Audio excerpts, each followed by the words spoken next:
Hello, I'm Eric Snodgrass, and thank you for watching today's brief ag forecast brought to you by Nutrien Ag Solutions. In this video, we're not going to cover the potential impacts of the Tonga eruption over the weekend. If you'd like to see more about that, take a look at the in-depth ag forecast I released here on Monday evening as well. We're just going to get right on into what this pattern has given us, where it's going, and we're going to take a look at the longer term first. So weekend snowfall totals here through Monday at 7 a.m. Eastern time. Our little Alberta Clipper slash, mid-south cyclone that then translated up to a nor'easter. This is the total snowfall we've seen out of this. And some places in Iowa easily picking up over 8 inches. And then the heavy snows we saw in Tennessee and Kentucky spreading through the Appalachian Mountains. And then this morning, really just blanketing parts of eastern Ohio all the way through parts of New England here as the system is slowly departing. Now what I'm going to do is I'm going to take all this and add it up with the rest of the season and show you a couple of maps here. The first one is total accumulated snowfall since September 30th. So this would be this whole cold season. And we can see there have been some places that have really picked up a lot, and certainly a lot compared to last year. For example, North Dakota, we're doing really well on snowfall this year compared to a year ago. There's an area right in here in South Dakota that's missed out, but much of the upper Midwest doing quite well on snow. Iowa doing much better this year as well. But since we're kind of sticking through the Midwest, I just want to point out this part of Missouri, Illinois, Indiana, and Ohio, and right along the Ohio River there, that is just kind of this snow hole. This is an area that hasn't picked up much. In fact, maybe if you add the dusting we got from the last system where I live over here near Champaign, Illinois, we might be at 3/4 of an inch of snow on total. But down into Kentucky, Tennessee, through the Appalachian Mountains, into parts of the Mid-Atlantic, big time snows. In the West, yes, it's been dry as of late. We've not added a lot to this map. We have done really well on packing up the snow in the Intermountain West, from the Sierra Nevada to the Cascades as well. And that's going to be changing as we get into February, and I'll make a case for that in a few moments. But it's also interesting to look at these maps in terms of a departure from normal. And so again, this is in inches, just showing you those regions that have seen a lot of snow and those regions that have not. I'm particularly interested right now, though, in this corridor because of what we're about to see in the upcoming forecast. Because as this first low pressure system, watch it here, this was the one that hit us all day today, as that one finally makes its way to the north. Can you see the trajectory of the winds on the backside? We're going to have to watch for this big high pressure system to build in behind a front here later this week that's going to usher in more snow. Take a look at this. This is the 12Z run today. That was the snow we saw this afternoon. Okay. What we're going to see now is what's going to be added through Tuesday into Wednesday, Thursday. Now watch Friday in the Mid-Atlantic and the Southeast. This is Friday at 12 a.m., 6 a.m., noon into the evening, and then on into Saturday. If I just go back and forth, the 12Z European model followed the 0Z run, and it picked up on a potential snow event here. So we got clippers coming through. We have a frontal boundary that's going to start here and advance east, develop into a low over the Carolinas and run up the coast. Now, behind that, even though it's going to get brutally cold, we're not going to be seeing big snows here. There'll be some light snow that comes through. And with the ridge in the west, you can still see that this next 6, 7, 8 days here is not going to be adding a lot of snow to the western mountains. But if we come back to this event that's going to hit this area one more time, I'm also very concerned about the icing potential starting on Friday going into Saturday morning. The 12Z European model run showed what the 0Z did. That's consistency there with the potential for an overrunning event here. That's where the cold air, very shallow cold air mass on high pressure out of the Midwest undercuts, butts up against the Appalachian Mountains here, and throughout the Piedmont, even over toward the coastal plain, we'll have enough cold air to potentially give us some ice. Now, I'm going to come back to that in a second because I want to get bigger and longer term first.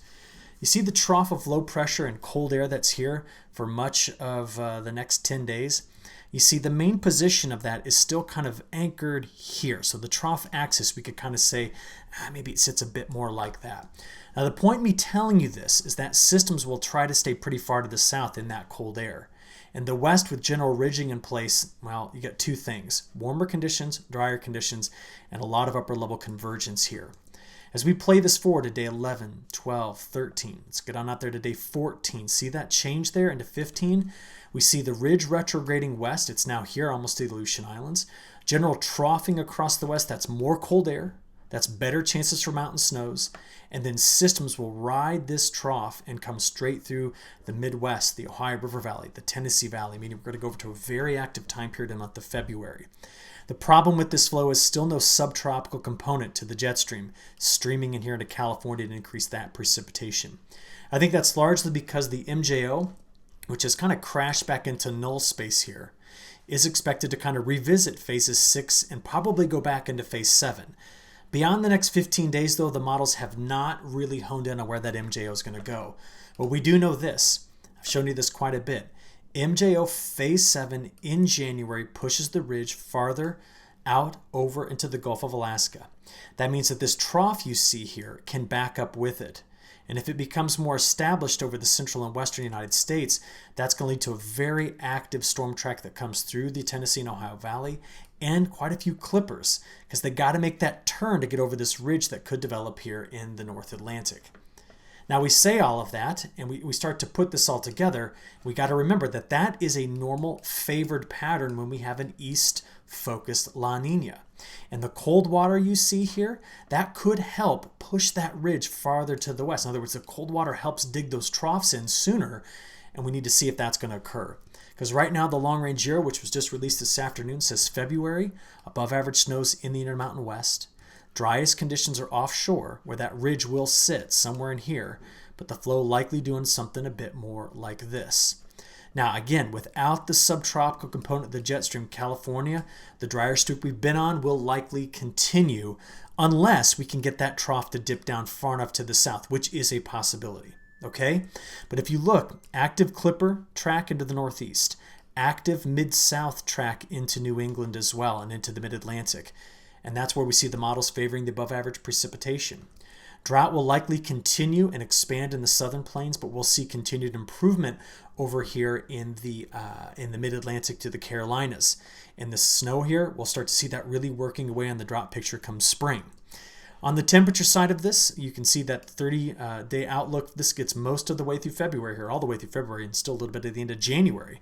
That cold air is going to be in place, and you're going to see it return here to the west. But the drier, warmer conditions you see running up along the plains here will be from some westerly winds and downslope flow. And you're going to see what that does to the temperatures today and tomorrow automatically here, and we expect that to continue. What I'll be watching out for is any sort of a southeastern ridge to develop to amplify this pattern and really send systems rolling through here. That's what we got to watch. Come back to the near term. System number 1 exits. Here it is Monday night at 8 p.m. As we play this forward through the overnight hours tonight into Tuesday, by midday on Tuesday, our little clipper gets over parts of Lake Superior. And what's going to happen throughout the rest of the day on Tuesday into early Wednesday morning is that low moves to Ontario and Quebec and leaves a front here. Now, underneath the warmer air aloft, this high pressure cell is just shoving cold air to the south and doing so. And this is Arctic air moving quickly. So what you end up getting here is an overrunning situation on that slowly moving front. So you see the front will advance, the cold air underneath this, but the warm air overruns it and you get ice in through here and it'll quickly convert to snow on the back side. And again, that hits our snow hole, although it tries to bring in some snow here into the Ohio River Valley, but not north of it through Indiana, Ohio and back into Illinois where we haven't seen much at all. Now, from here, I'm going to show you the multi-model analysis, but I want to thank Ryan Maui for letting me show this image that he creates, showing the skill scores between the GFS in red and the European in blue. The GFS has had some troubles as of late, which means when you see this next animation, you'll see how the models separate and why this is important for us. GFS 12Z's on the left, European 12Z's on the right. We've already seen the first system exit New England, and then the clipper once we get into Wednesday midday, gets right here. It's in both models, they've got it. The front lingers, and we've seen up to this point. Now watch the difference, ready? Going through Wednesday evening into the overnight hours. Yep, both models get a conversion to some snow on the backside. The front stretches through here, spreading possibly some heavier rain to the south over the southeast. But where things start to take shape in different ways for the models is this. Thursday morning, getting into Thursday midday, Thursday evening, and now Friday morning. Now look at this. The GFS clears the front all the way through the coast. Not in the European. The European brings in a cold air damming event. sets up this, we'd actually call this a baroclinic zone that's going to kick off a low that develops here. And what happens is that low begins to take shape by Friday morning, and we're going to be on the lookout for the possibility of an ice storm in this region with snowback in the Appalachian Mountains. That then develops into a deeper low that again hits eastern Kentucky, Tennessee, the Appalachian Mountains, Virginia, West Virginia. And it's nowhere to be found in the European model. In fact, the European model has the wave, I'm so sorry. That's nowhere to be found in the GFS. The GFS has the shortwave down here. It still has this front. Both models have that coming through the upper Midwest, but entirely different scenario right there. See it? So when we look at this, what we're going to watch is the European on the right takes that system up the coast quickly. The GFS then brings its wave in by Saturday evening. Look at that comparison. Very, very different overall right now in the pattern. Now, why I favor the European is based purely on the skill scores right now. So that system clears out, and then what's very interesting about this is early into next week, both of them start to introduce those clippers we talked about coming through the Midwest. So they get unaligned and then realigned, and therefore I'm going to favor the European solution in all of this. So we come back to this map. Through the next 5-6 days, well, let's just play it out here fully to day 7. How about that? We've got the clipper track here. The frontal boundary that stalls, develops into the low, and produces that snow in parts of the Appalachian Mountains and then runs up the East Coast. So another potential big East Coast snowstorm here. And look, it's going to go right over that spot in Virginia that was hit by that system earlier in the month. So what we're looking at here, again, this is Friday into Saturday. From there, what about the ice potential? The European model has a broad area that we're watching right now. So remember, it is Monday when I'm recording this. This icing event is this Friday and a Saturday. So much could change about this between now and then. So we're just kind of alerting you to what could potentially happen. We'll watch it all week. I'll put up my morning reports for those of you that received those.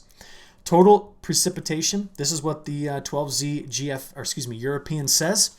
And what I would like to do is show you the same map, but in terms of anomalies. And now you can see how big of a spot in the Midwest, Mid-South, and the Southern Plains is going to be dry. And with the ridge that's over the west, how we're going to miss out on the precipitation there. But the clipper track and that southerly storm track, kind of like a Miller A type setup here, is what we need to be watching over the next week.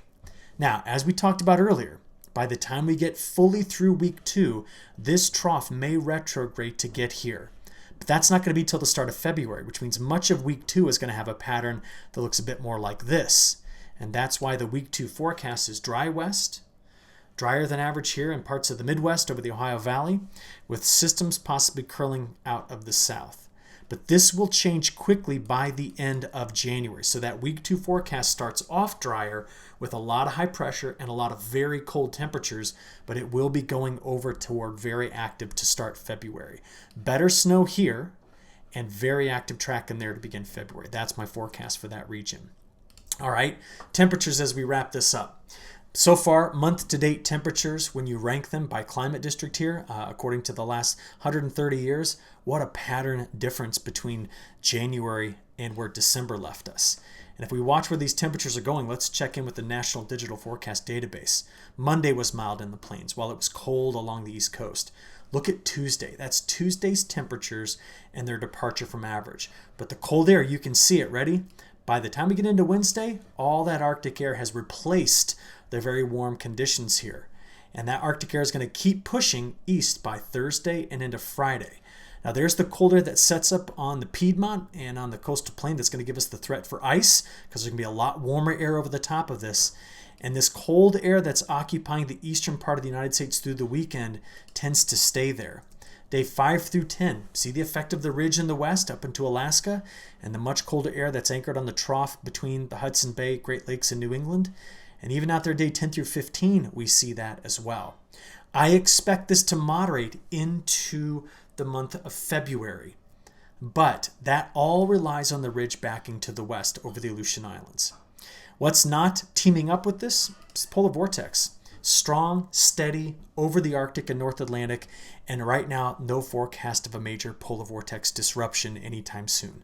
So the Arctic air that's coming in here, this Arctic air is just in the polar tropospheric vortex, not the stratospheric one teaming up with a big disruption. So we'll keep it there, watch it all week, and see how this pattern shapes up in February. I'll research it, talk to you again on Thursday. Thanks.